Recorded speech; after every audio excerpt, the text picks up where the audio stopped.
Hello and welcome to our first Monster Hunter World video. In this video we're going to be looking at a few outfits that will highly benefit people who have just gotten to endgame or are in endgame trying to look around and farm for things, or basically just kind of general use outfits. So let's go ahead and jump into outfit number one. Outfit number one that we are going to look at is going to be my Gatherer outfit. Now with this outfit, our main focus, as you can tell over to the right here, is going to be on gathering. It does not look the best. We are not looking for fashion frame here. We are 100% just going for utility of the outfit. Now, like I said, as you can tell, in the skills, we get Botanist 4, which gives us one extra consumable herb, fruit, nut, seed, insect, or mushroom item per gather. It also gives us level 3 of Geologist, which allows us to gather an extra time from bone piles, gathering points, and mining outcrops. Now, another useful stat to this is going to be the Honey Hunter, which allows us to get an extra honey. Forager's Luck, which increases the likelihood of rare gathering points respawning. And finally, Detector, which is going to mark those rare sites on our wildlife map. Now, once you reach endgame, you're going to need a lot of items. You're going to need a lot of flash bugs. You're going to need a lot of the mite seeds and the adamant seeds and honey. And this is going to be one of your main outfits for going out on exploration and literally just going around and gathering. That's all this outfit is meant for. It's meant to help you gather the items that you're going to need for in-game. Now from this, another outfit that is going to be extremely useful is going to be the Tracker outfit that I have. Now, if you notice, looking at the two different sets, they do not look very different. There's only one piece that changes, and that is going to be the headgear, the hunter's headgear. Now, the reason why this headgear is important is we do lose a point in Geologist to use this, but the main reason why this headpiece is important is going to be the fact that it gives us the Scoutfly range up, which extends the Scoutfly's detection range, meaning that basically your Scoutflies will go out farther from you to detect tracks or gather points even. And then the other thing that we get from this is going to be Scholar, which speeds up the progress on the research levels in special investigations. Now, the reason that this piece of gear is extremely important is later on in the game, and the farther you go into high rank hunters, well, the high rank hunts, you're going to need to hunt down lots of tracks. Now, those might not be tracks for specific monsters, they might just be tempered tracks. But having Scholar allows you to get investigations quicker and get more investigations from those rare tempered tracks that you're going to be finding.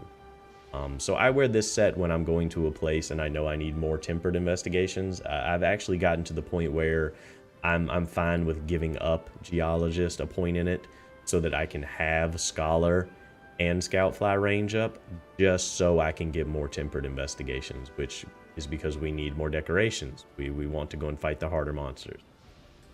Alright, so from this, we're going to move into the early end game build, and this is a build that a lot of people have already seen posted around on Google, different sites, YouTube, and this is your basic Odogaron set with the Dragon King eye patch.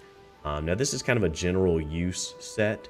It gives you Critical Eye. Critical Eye is okay. It's not the best thing in the world. Mostly because Critical Eye is only going to give you a small amount of affinity. Affinity helps you with hitting critical hits, but if you have Weakness Exploit 3, you're already at 50% when you're hitting weak spots, which is what you should be aiming at anyway. An extra 15% might help, but some people debate that the benefit of the extra 15% can be offset by other statistics. Now, since we're using 4 pieces of the Odogaron, you get Odogaron Mastery, which is the first set bonus, which is Punishing Draw, which is okay. It basically, whenever you're doing a draw attack, it adds a stun effect to it and slightly increases attack power. It's an okay set bonus. Odogaron Mastery, which is the 4-piece bonus for Protective Polish, is actually really good, especially for people who do not have the decoration for Protective Polish. Basically, for a set amount of time after you sharpen, weapon sharpness does not decrease. Now what that means is when you sharpen, the sharpness gauge in the upper left hand corner will get like a white outline around it, letting you know that it's being protected, and it'll stay there for a while so that no matter what you do, it doesn't go down. So some of the other boosts from this set is going to be attack boost 3, which is going to give you an additional 9 attack. We already went over weakness exploit. Speed sharpening to increase the speed at which you sharpen, which will take more advantage of the protective polish skill. Bleeding resistance, which is okay. Constitution, which is okay. And quick sheath, which is okay. And basically this is just a starter set for people who either haven't gotten to end game or for people who are just getting into end game. Now from this, we'll go into kind of a general damage build. This build is a mixed set that is basically just built around trying to get the most weakness exploit, the most attack boost, and a small boost into critical boost. So as you can tell, it is not the most fashion hunter friendly, but does give you attack boost level 7, which gives you an additional 21 attack, gives you an additional 5% affinity, which is good. A lot of people stop at level 4 attack though, because that's when you get the affinity boost at 5%. So it's kind of a mix or match once you get to end game. You get weakness exploit 2, which if you have a gem, you can boost that up to level 3. Critical boost is an interesting skill, mostly because it tells you that it increases damage dealt by critical hits by 30%, but that's not true. Many tests have been done and it only increases your critical hit damage from 1.25 to 1.3. So that means that level 2 would be 0.35, level 3 would be 0.4. So a lot of people will go for 1 point, 2 points if they have a decoration or another piece of armor that they're going to wear anyway. But it's not necessarily a huge benefit. You'd probably be better off with a few other skills. Stamina surge to give you a little faster stamina recovery, and flinch free to prevent some knockbacks from occurring. So like I said, this is just kind of a general damage set. One for people who are just going for straight damage builds, which benefit charge blades and hammers, the slower weapons in the game. And from this, we go into our final set of armor, which is going to be our utility build. Our utility build focuses a little less on attack. You can see we have 1 point less in attack, but it focuses more on being having a lot more utility. And the one skill that gives us that utility is going to be earplugs. And earplugs is important because every monster roars. Every monster in the game roars.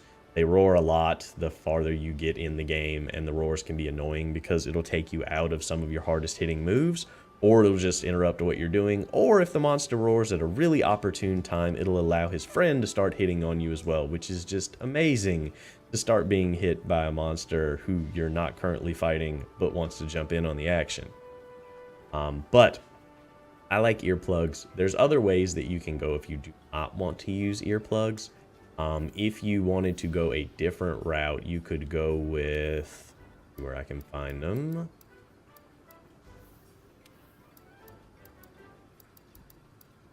Where are my greaves? Here they are. You can go with the Kushala greaves. The Kushala greaves and the Kushala arms actually give you evade. So the greaves are going to give you evade extender. Now what evade extender is going to do is it increases your evade distance. So basically when you evade, it allows you to evade farther. And a lot of people like evade extender.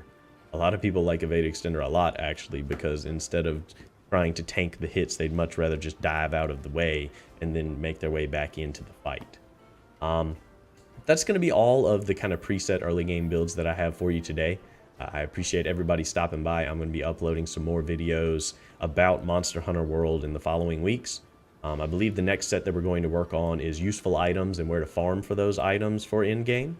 But once again, if you like the video, please subscribe to the channel to see the content that we're going to continue uploading. If you have any comments or additional videos you would like to see, please enter them in the comments section below. Thank y'all for watching the video, and I hope everybody has a great day.